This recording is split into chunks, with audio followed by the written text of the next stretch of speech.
Welcome to the Cenario Podcast, your guide to mental health and well-being. Each episode, we uncover practical tools, discuss expert insights, and explore how supplements can transform your mental health journey. Get ready to learn, grow, and thrive with us. All right, so get ready because today we're going deep, really deep into the world of psychodynamic therapy. Have you ever felt like there's a lot more going on under the surface, like with your thoughts and actions? Well, that's exactly where psychodynamic therapy comes into play. It's all about figuring out what truly motivates you, like in those hidden depths of your mind. It's pretty fascinating stuff, I mean, we often just go through life reacting to whatever's happening without really, understanding why. And that's where psychodynamic therapy can give us that framework to figure out those deeper motivations. It helps us connect the why with the what, with our behaviors. So for someone who's, let's say, totally new to this whole idea of therapy, how would you explain what it actually is? What makes it different from like just having a chat with a friend? Well, you see, unlike casual conversation, psychodynamic therapy is it's a really structured approach that's based on years and years, decades actually, of research and what they've learned in clinical practice. So it's all about exploring these connections between things that happened in your past, especially those childhood experiences, and how they relate to your emotions and your relationships now. So it's not just about dealing with what's right there on the surface. You're really trying to understand, like, the root causes of what we struggle with. Exactly. Imagine it like you're on an archaeological dig. You're not just brushing off the top layer. You're carefully digging down layer by layer, to uncover those foundations. We're talking about your whole emotional landscape here. That's a really great analogy. I love it. And this is where that whole concept of the unconscious mind comes in, right? Oh, absolutely. The unconscious mind, you see, is this like vast reservoir. Think of it as a container for all these thoughts and feelings and memories that we're not even aware of. They operate outside of our conscious awareness. And with psychodynamic therapy, we can bring those patterns, those unconscious patterns to light so we can understand how they're impacting our lives. Okay, so how does this unconscious mind thing actually work? It sounds, I don't know, kind of mysterious, maybe even a little scary to think there's this part of my brain making decisions and I'm not even aware of it. Well, it's not so much about being scared of it, but understanding it. Think about it this way. You don't have to, consciously tell your heart to beat. It just does, right? It's automatic. It's essential. We need it to survive. And your unconscious mind, well, it's a lot like that. It's always working in the background, taking in information, making connections, and influencing, well, everything, really. Your thoughts, feelings, behaviors, the whole nine yards. So even if I'm not actively thinking about, let's say, a childhood experience, it could still be affecting me without me realizing it. Precisely. Our early experiences, especially those with our families, they kind of create this blueprint for us, It's how we see ourselves, how we see others, how we see the world. And a lot of times, these early patterns keep playing out even when we're adults, even if we don't realize it. Makes sense. So how do we actually uncover those patterns? Is it like in those movies where they hypnotize someone and they suddenly remember their whole childhood? Not quite. While we definitely draw from Freud's work, he was the pioneer in all this, modern psychodynamic therapy has really evolved a lot since then. Yeah. It's a much more collaborative and interactive process now. We use techniques like free association and dream analysis, but the real focus is on exploring those recurring themes and patterns that pop up in your life that could be in your relationships or just your own inner experiences. Okay, let's break those down a bit. So Yeah. free association, is that just talking about whatever comes to mind? Well, it's a little more nuanced than that. It's more like you allow yourself to speak freely without overthinking it or censoring yourself. So just let your mind wander and say whatever pops up, even if it seems totally random or unimportant at the time. You're letting those unconscious thoughts and feelings come to the surface. Oh, interesting. So it's like giving a microphone to your unconscious and just seeing what it wants to say. Exactly. And the therapist is there to help you make sense of it all. They help connect those seemingly random thoughts to bigger patterns in your life. I like that. So what about dream analysis? Is that still a big part of psychodynamic therapy? Some therapists do use it, but it's not as central as it used to be. It's less about taking every single detail literally and more about understanding the emotional themes and symbols that come up in your dreams. They can actually be a really rich source of information about what's going on in our unconscious, those desires, fears, and conflicts that we might not be aware of. So it's not about cracking some secret code. It's more about like paying attention to the emotional vibe of those dreams. Precisely. And sometimes, those dreams can give us clues about those patterns that are actually shaping our waking lives. Wow, this is already blowing my mind. We've talked about so much, the unconscious, childhood experiences, even free association and dream analysis. But how do we know if those patterns, the unconscious ones, are actually causing problems in our lives? I mean, not everyone who had a tough childhood ends up in therapy, right? That's a good point. Not everyone needs to explore their unconscious or even wants to. But sometimes those unconscious patterns can actually show up as problems. We're talking relationships, work, even physical health. They can manifest in all sorts of ways. So what are some signs, like red flags, that those unconscious patterns might be at play? What would make someone think, hey, maybe I need to dig a little deeper here?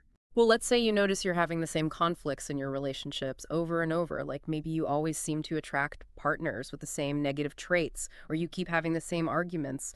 Or maybe you're struggling with anxiety, chronic anxiety or depression, or you keep sabotaging yourself and you just can't seem to break free.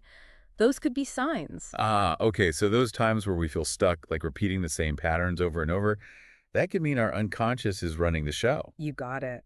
And that's when psychodynamic therapy can really help. It gives you the tools to understand those patterns, gain control, and ultimately make some real lasting changes. This is making so much sense. Now, I've also heard about this thing called defense mechanisms. How do those fit into all of this? Oh, defense mechanisms, they're fascinating.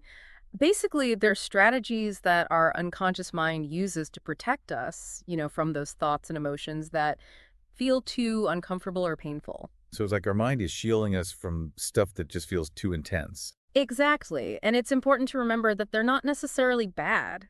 I mean, sometimes they're actually helpful, to cope with stress or difficult situations. But when they become too rigid or we use them all the time, that's when they can really get in the way of our growth and well-being. Okay, I need an example. What does one of these mental shields actually look like in action? Sure, sure. Imagine you have a big presentation at work and it's making you super anxious. You might start procrastinating, telling yourself you'll do it later when you're, more prepared. But that could actually be a defense mechanism called avoidance. It's your unconscious trying to keep you away from whatever is causing that anxiety. Oh, I've totally been there. So you're saying procrastination might not just be laziness, it could actually be my unconscious trying to protect me. That's a new way of looking at it. What are some other defense mechanisms? Oh, there's a bunch of them. And they can be pretty subtle. Repression, for instance, is when we push those painful memories deep down so we don't have to consciously deal with them. So like if someone had a really traumatic experience when they were a kid, they might repress those memories just to cope. Exactly. It gives temporary relief. But the thing is, those unprocessed experiences can still influence their emotions and behavior in all sorts of ways. Wow, that's incredible. So even if we don't remember those painful memories, they could still be affecting us. Absolutely. Our unconscious is super powerful. And if we want to become more self-aware and make real change, we have to understand how it influences us. This is fascinating. I'm really starting to see how powerful this concept of the unconscious mind is. We've covered defense mechanisms, so now I'm curious, how do they play out in the therapy room? What's it actually like to uncover and work through those defenses? That's a great question, and it's a really key part of psychodynamic therapy. We want to bring those patterns, the unconscious ones, into the conscious world. Then we can examine them, really understand them, and eventually we can choose how we want to relate to them. So we're not trying to just erase them. It's more about learning how to manage them better. Exactly. It's about developing healthier ways to cope and ultimately building more fulfilling relationships. This has been so insightful already. I can't wait to hear more about what actually goes on in a psychodynamic therapy session and how this whole self-discovery thing unfolds. But first, let's take a quick break. We'll be right back to explore the inner workings of the therapy room.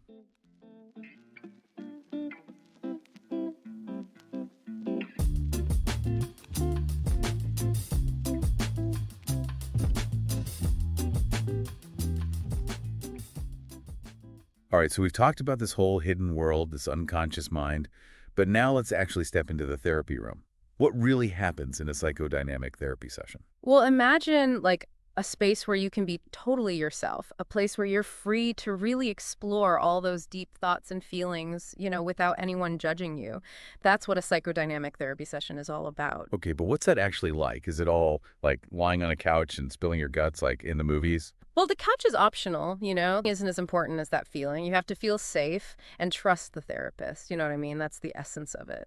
Yeah, I bet that relationship is super important. I mean, you can't just open up to anyone about this kind of personal stuff. Oh, you're totally right. Building that strong therapeutic relationship is really the foundation of psychodynamic therapy. It has to be based on empathy, genuine curiosity from the therapist, and this shared understanding that it might be tough going at times, but it's all about healing and growth in the end. Okay, so let's say you found a therapist you click with, you feel safe, you're ready to go deep. What happens next? Do they just say, okay, tell me everything? It's a little more nuanced than that. The therapist is there to guide you, asking questions, kind of reflecting back what they're hearing, and helping you connect the dots between what you've experienced in the past and the challenges you're facing now. Right, because sometimes we don't even know what the docs are, let alone how to connect them. But isn't that where all those techniques come in, like the free association we were talking about before? Yes, exactly. Free association is so powerful for uncovering those connections. It's really about letting your mind go wherever it wants and just saying what comes up, without censoring yourself. It can feel a little weird at first, but it lets those unconscious thoughts and feelings bubble up, the stuff that wouldn't come out in a regular conversation. So it's like giving your unconscious a platform to speak, even if what it says seems totally random. Exactly. And the therapist's job is to really listen, not just to what you're saying, but the emotions behind it, the patterns, the themes that start to emerge. I can picture myself in that room, just letting my thoughts flow. Hmm. Does the therapist ever say something like, wait a minute, that reminds me of something you said a few sessions ago? Could there be a connection? All the time. That's a huge part of it. The therapist is kind of like a detective, searching for clues, picking up on patterns, and gently leading you towards those aha moments. Interesting. So it's not just talking about your problems. It's like using the therapy room as a lab to study these deeper patterns in your life. Right. That's a great way to put it. We want to bring those patterns out into the open so we can understand them and choose how we want to deal with them. Now, we talked about transference and countertransference earlier. Those have to play a big role in this lab, right? Oh, they absolutely do. They're essential to the whole psychodynamic process. Transference, well, that's basically when we unconsciously start putting feelings from past relationships, especially those with our parents or caregivers, onto the therapist. So, like, if you had a parent who was really critical, you might start to see your therapist as critical too, even if they aren't. Perfect example. And it's not about blaming our parents or anything like that. It's about seeing how those early relationships shaped our expectations and the way we react emotionally, and how those patterns play out in all our relationships, even with our therapists. Okay, so by understanding those transference patterns, we could learn a lot about how our past is messing with our present relationships. Got it. But what about countertransference? That's when the therapist starts projecting their stuff onto the patient. Right. Countertransference is a little trickier. It's about the therapist's own reactions to the patient, emotionally. Therapists try their best to stay objective and focus on the patient's experience, but they're human too. And they can be unconsciously affected by the patient's emotions and behaviors. So it's like this two-way street of emotional dynamics. You got it. And a really skilled psychodynamic therapist will be tuned in to their own countertransference. They can use it as a tool to understand the patient better. Like, let's say a therapist notices they always feel frustrated or withdrawn with a certain patient. Well, that might mean the patient is unconsciously repeating a pattern of pushing people away. Wow, that's so interesting. So countertransference, if the therapist is aware of it, can actually give them insights into what they're going on in the patient's unconscious. Precisely. It's all about using that relationship, that therapist-patient relationship, as a mirror to see those unconscious patterns, make them visible and understandable. Okay, this is eye-opening. So psychodynamic therapy isn't just talking about your problems. It's really about using that relationship to explore yourself, discover things about yourself. That's it. You want to gain a deeper understanding of who you are, what motivates you, what your patterns are. Then you can make choices that lead to a more fulfilling, more authentic life. This is amazing. I'm starting to see how powerful this kind of therapy could be. But I'm wondering, who can benefit from it? Is it just for people who have serious mental health issues? That's a good question. Psychodynamic therapy has been shown to be very effective for a lot of mental health conditions, things like depression, anxiety, trauma, relationship problems. But it's also great for anyone who wants to really understand themselves better and make positive changes in their lives. So even if you don't have a diagnosis, you can still benefit from exploring those patterns and motivations. Absolutely. Anyone who feels stuck, anyone who wants to understand themselves, improve their relationships, or break free from those self-sabotaging behaviors, they can benefit from this kind of therapy. This has given me a whole new perspective on therapy. It's not just about fixing what's wrong, but discovering your potential. You got it. It's like this journey you embark on to discover yourself and then use that knowledge to create a better life. Okay, I'm sold. But what about the practical side of things? Like, what are some of the real, concrete benefits people get from psychodynamic therapy? And what does this self-discovery journey actually look like in terms of real changes? Those are excellent questions. We'll dive into all those details after a short break. Stick around.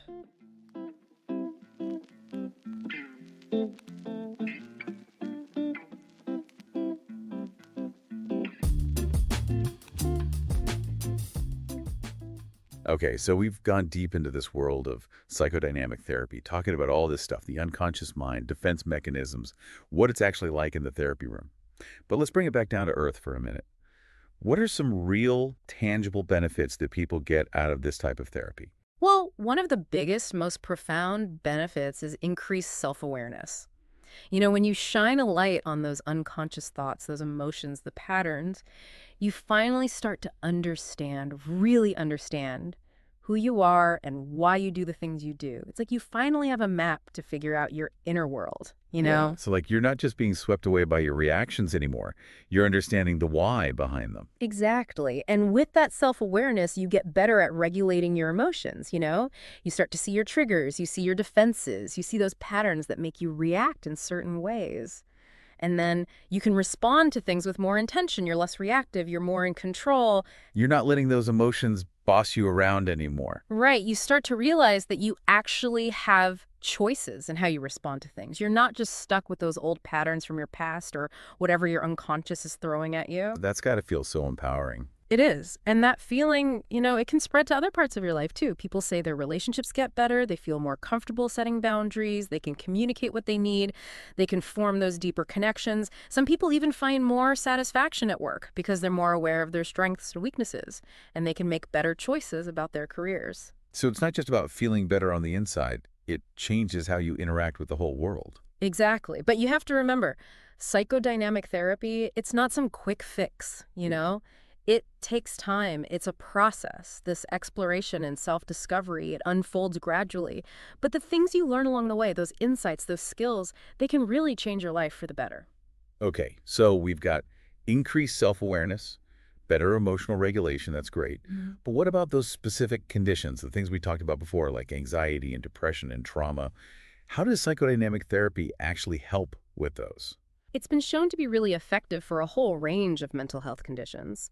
Take anxiety, for example. Therapy can help someone uncover those deeper fears and insecurities that are driving their anxiety, the thoughts and behaviors. And when they understand those root causes, well, then they can start to challenge those thoughts, those negative thought patterns, and come up with better ways to cope. Makes sense. What about depression? How does psychodynamic therapy approach that? Depression, well, a lot of times it's connected to things like grief and loss, maybe even trauma that hasn't been dealt with. So psychodynamic therapy, it gives you that safe space, that supportive environment to process those experiences, to explore how they're contributing to the sadness, that feeling of hopelessness or that lack of motivation. It's about going deeper, understanding the meaning behind those symptoms and finding a way to reconnect with that feeling of purpose, that joy in life. I see. And trauma, that can be so complex, such a huge impact. How does this type of therapy work with that? When someone goes through something traumatic, it can leave these deep wounds, emotional wounds that get buried, in the unconscious. And so psychodynamic therapy creates that safe space to slowly process those memories, to understand how they're affecting the person now, and to develop those coping strategies, those healthy ways of dealing with it. It's not about erasing what happened, but integrating it into your life story so it doesn't feel so overwhelming and debilitating anymore. This has been so insightful. As we wrap up our deep dive into psychodynamic therapy, what's the one thing you want our listeners to take away from all of this? If you're curious, if you want to go deeper, to understand those thoughts and feelings and behaviors, the why behind all of it, psychodynamic therapy can really help. It's a powerful way to grow, to transform yourself. It's recognizing that your past, even the stuff buried in your unconscious, is shaping who you are now. But it's also about realizing you have the power to change, to rewrite those old stories, and create a better, more authentic life. That's such a powerful message. And it reminds us that, our past shapes us, but it doesn't define us. We can grow. We can change. Thanks so much for joining us on this amazing journey into the world of psychodynamic therapy. We hope you found it insightful and maybe even a little inspiring. And until next time, keep exploring, keep asking those questions, and keep diving deep. Thanks for tuning in to the Cenario podcast. Don't forget to visit Cenario.com for more expert tips, articles, and supplements designed to support your mental health. If you enjoyed this episode, remember to subscribe and share it with a friend. Until next time, take care of yourself.